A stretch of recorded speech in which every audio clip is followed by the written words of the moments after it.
School service commission group C এবং group D এর যে এক্সাম নিয়েছিল তার অ্যান্সার কি অফিসিয়াল ওয়েবসাইটে দিয়ে দিয়েছে। এবারে অনেকেরই প্রশ্ন হলো যে কবে রেজাল্ট হবে গ্রুপ সি এবং ডি এর। এ ব্যাপারে কিছু আলোচনা প্রয়োজন যে বর্তমান যা পরিস্থিতি তাতে রাজ্য জুড়ে ইলেকশনের ব্যস্ততা মাঝে স্কুল সার্ভিস কমিশনের 24 জন কর্মীকে ইলেকশনের কাজে নেওয়া হয়েছিল এবং কমিশন কেস করেছিল হাইকোর্টে, তার ভিত্তিতে তাদের আবার কর্মীকে ফিরিয়ে দেওয়া হয়েছে। তাই এই কর্মীরা কাজের চেষ্টা করে যাচ্ছে যদ্দূর সম্ভব। যদি ওনারা দিতে পারে 20 তারিখের মধ্যে, যদি পারে তো পারলো রেজাল্ট বের করতে, আর যদি না পারে তাহলে একটু দেরি হবে। ইলেকশনের রেজাল্ট আছে, তারপরে সরকার গঠন আছে, তাহলে বেশ কিছুটা দেরি হয়ে যেতে পারে।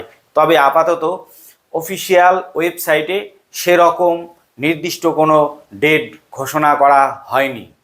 এবারে আমরা আলোচনা করব যে আপনারা সি এবং ডি গ্রুপ এর যে অ্যান্সার কি দিয়েছে তা মিলিয়ে নিয়েছেন, আপনারা বুঝতে পারছেন যে আপনাদের পজিশন কি অবস্থায় রয়েছে, যে আপনি ডাক পাবেন কি ডাক পাবেন না, এরকম একটা অনুমান বা আত্মবিশ্বাস আপনাদের মধ্যে কিন্তু চলে এসেছে। যদি ডাক পান তাহলে ইন্টারভিউ বা ভাইবার জন্য প্রস্তুত হতে হবে। তাহলে আপনি কিভাবে প্রস্তুতি শুরু করবেন?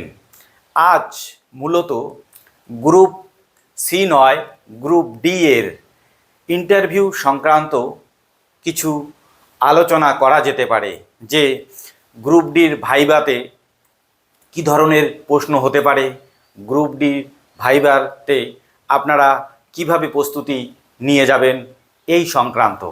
এবারে আমরা জেনে নেব যে স্কুল সার্ভিসের যে গ্রুপ ডি এক্সাম হয়েছিল তার চাকরি মূলত রাজ্য সরকারের স্কুলগুলোতেই পাওয়া যায়। তাই অন্য অফিসের গ্রুপ ডি আর স্কুল সার্ভিস কর্তৃক নিয়োগ করা গ্রুপ ডির কাজ কিন্তু আলাদা হয়ে থাকে। এবারে এ ব্যাপারে আমাদের একটা স্বচ্ছ ধারণা নিয়ে যেতে হবে। কি স্বচ্ছ ধারণা? যে গ্রুপ ডির কাজ কি।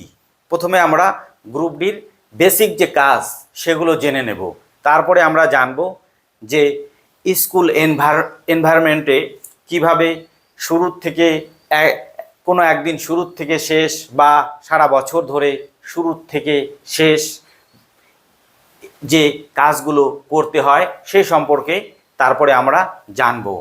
বেসিক যে কাজ সেগুলো হচ্ছে যে স্কুল পরিষ্কার পরিচ্ছন্ন রাখা, তারপরে ক্লাসরুম ও অফিসের কাজে সহযোগিতা করা, ফাইল এক জায়গা থেকে অন্য জায়গায় পৌঁছে দেওয়া, নোটিশ এক জায়গা থেকে অন্য জায়গায় পৌঁছে দেওয়া, বিশেষ করে হেডমাস্টার মশাইয়ের রুম থেকে স্টাফ রুম এবং অন্যান্য যে ক্লাসগুলো রয়েছে সব জায়গায় নোটিশ পৌঁছে দেওয়া, তারপরে শিক্ষক ও স্টাফদের বিভিন্ন কাজে সহায়তা করা। এবারে আসছি যে স্কুল শুরু হওয়ার পর কিভাবে শুরু থেকে শেষ অবধি কাজগুলো করতে হবে। যেমন গ্রুপ ডির প্রথম কাজ হচ্ছে অন্যান্য স্টাফরা যদি 10:40 আসে, গ্রুপ ডিকে কিন্তু আরও 10 মিনিট আগে আসতে হবে। 10:30 মধ্যেই তাকে স্কুলে প্রবেশ করতে হবে এবং তাকে প্রথমে স্কুলের মেইন গেট খুলতে হবে।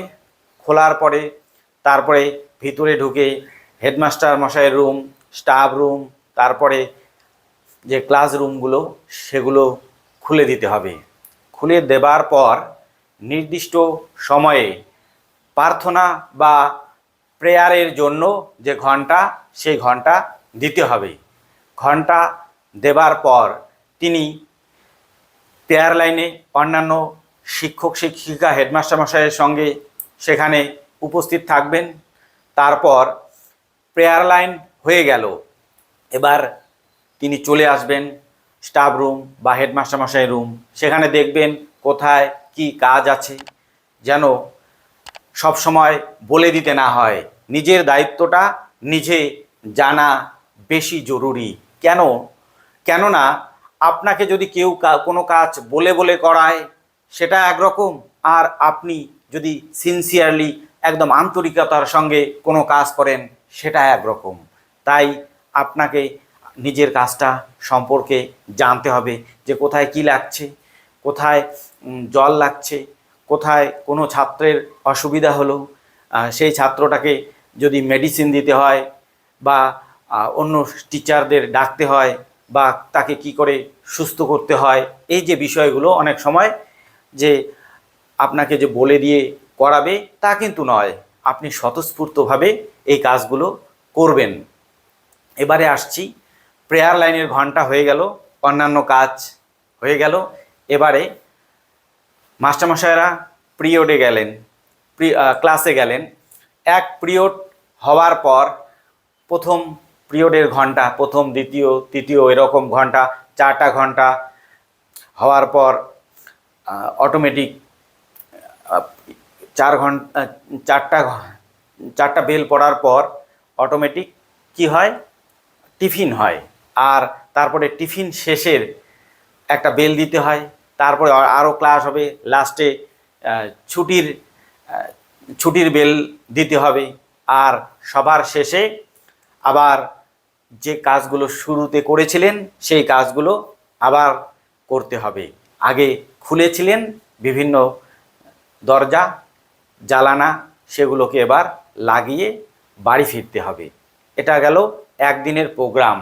তারপরে বিভিন্ন ডেট রয়েছে, সেই ডেটগুলো যেমন জানুয়ারির 2 তারিখে বুক ডে রয়েছে, ছাত্রছাত্রীদের বই দিতে হবে। বই দেবার সঙ্গে বই খাতা বা আরও অন্য কোনো ব্যাগ যদি দেওয়ার বিষয় থাকে তাহলে সে ব্যাপারে খুব অ্যাক্টিভ থাকতে হবে। তারপরে যেমন বিভিন্ন প্রোগ্রাম হয় স্কুলে, সেই সময় অ্যাক্টিভ থাকতে হবে। কিছু ডেট উদযাপন হয় 23শে জানুয়ারি, 26শে জানুয়ারি, সেই ক্ষেত্রে যে জাতীয় পতাকা উত্তোলন হয়, জাতীয় পতাকা কিভাবে বাঁশের সঙ্গে বাঁধতে হয় সেই বিষয়টা জানতে হবে। তারপর যে কি হয়, যে স্কুলগুলোতে অনেক ধরনের পরীক্ষা হয়, সেই পরীক্ষার সময় পরীক্ষার খাতাপত্র, অনেক পরীক্ষাতে যেমন স্কুলের সিল দিতে হয় খাতাগুলোতে, সেই খাতাগুলোতে সিল দিতে হবে। তারপর শুধু সিল দিয়ে বসে থাকলেই তো হবে না, তারপর এক্সাম হলে নির্দিষ্ট সময়ে যেতে হবে। কখন কখন লুজ পেজ লাগছে, কখন স্ট্যাপলার লাগছে, কখন সুতো লাগছে, এই সব কাজ নজরদারি করতে হবে। এবারে আসছি যে কি কি প্রশ্ন ইন্টারভিউতে হতে পারে। আপনাকে জিজ্ঞাসা করতে পারে যে স্কুলের পরিবেশে আপনি যে কাজগুলো করবেন তা কিভাবে করবেন। আপনি বলবেন যে আমি আন্তরিকতার সঙ্গে দায়িত্বশীলতার সঙ্গে কাজগুলো করব। আপনাকে জিজ্ঞাসা করা হতে পারে যে আপনার কোয়ালিফিকেশান কি আছে, যে আপনি হয়তো বললেন বর্তমানে যা পরিস্থিতি অনেকেরই ভালো কোয়ালিফিকেশন করেও গ্রুপ ডি, স্কুলের গ্রুপ ডি বা অন্যান্য গ্রুপ ডিতে এক্সামে আমাদের ফেস করতে হচ্ছে। আর বর্তমানে এই গ্রুপ ডি পদটিও একটি সম্মানজনক পদ। তাই আপনাকে যদি বলে যে আপনি কেন গ্রুপ ডি জব করবেন, তখন আপনি বলবেন যে আপাতত আমার লক্ষ্য একটা স্থায়ী সরকারি চাকরি, যা আমাকে এবং আমার পরিবারকে নিরাপত্তা দিতে পারে। এবারে আরও কিছু প্রশ্ন হঠাৎ করে চলে আসতে পারে, যেরকম জিজ্ঞাসা করা হতে পারে আপনাকে যে স্কুলে একটা মিটিং চলছে, হয়তো গার্জিয়ান মিটিং বা কোনো একটা প্রোগ্রাম চলছে, হয়তো 25শে বৈশাখের প্রোগ্রাম চলছে বা মিলাদুন্নবী প্রোগ্রাম চলছে বা যে কোনো প্রোগ্রাম হতে পারে, আপনার বসার জায়গা নেই, সবাই বসেছে, এক্ষেত্রে আপনি কি করবেন? আপনার উত্তর হবে যে আমার কাজ তো বসা কাজ নয়, বসে থাকার কাজ নয়, আমার কাজ হচ্ছে কোথায় কার কি প্রয়োজন, কোথায় কার বসার জায়গা নেই তাকে বসার জায়গা করে দেওয়া, কোথায় জল লাগবে, কোথায় চা দিতে হবে, কোথায় কাকে সহযোগিতা করতে হবে, এই কাজগুলো আমাকে করতে হবে। সুতরাং আমার বসে থাকার কোনো অপশন নেই। যখন কোনো স্কুলে যখন প্রোগ্রাম হবে তখন আমি বিভিন্ন এই পরিস্থিতিতে আমি কার কি কোথায় অসুবিধা হচ্ছে সে ব্যাপারে আমি আন্তরিকভাবে নজর রাখার চেষ্টা করব। এবারে প্রশ্ন করা হতে পারে যে তোমার দুর্বলতা কি? আপনি বলতে পারেন যে আমি সব ব্যাপারেই বেশি পারফেকশন বা পারফেক্ট হতে চাই, কিন্তু সব ব্যাপারে হয়ে উঠতে পারি না, তবে এ ব্যাপারে আমি নিজেকে ইমপ্রুভ করার চেষ্টা করছি। এবারে আপনাকে এমনও প্রশ্ন করা হতে পারে যে আপনি আপনার স্কুলে বেশিরভাগ স্টাফ কোনো হয়তো ইলেকশন ডিউটিতে চলে গেছে, সেই ক্ষেত্রে আপনি কি করবেন? যে আপনার করণীয় কি? তখন আপনি কি বলবেন? তখন বলবেন যে স্কুলে শুধু আপনি তো একাই না, আরও নিশ্চয়ই সবারই একবারে পড়বে না, আরও স্টাফ যারা থাকবে তাদের সঙ্গে সহযোগিতা বুদ্ধি পরামর্শ করে কিভাবে স্কুলটাকে রান করা যায় সেই ব্যাপারে চেষ্টা করে যাবেন। আর কিছু বিষয় যেমন প্রকল্প, রাজ্য সরকারের প্রকল্প, যেমন সবুজ সাথী, তারপরে কন্যাশ্রী, এই যে প্রকল্পগুলো রয়েছে, স্কলারশিপ, এই সম্পর্কে আপনি জেনে যাবেন। তারপরে স্কুলের মিড ডে মিল কখন হয়, কেন হয়, কবে থেকে শুরু হয়েছে, এই বিষয়গুলো আপনাকে জেনে যেতে হবে। তারপর আপনি ইন্টারভিউ ফেস করার পর সবাইকে ধন্যবাদ জানিয়ে আপনি রুম থেকে বেরিয়ে আসবেন ওনাদের অনুমতি নিয়ে। এরপরে আমরা অন্য আর একটা ভিডিওতে একটা মক ইন্টারভিউয়ের ভিডিও আমরা পোস্ট করব। সবাইকে টিচিয়ার ইউটিউব চ্যানেলের পক্ষ থেকে অনেক অনেক ধন্যবাদ।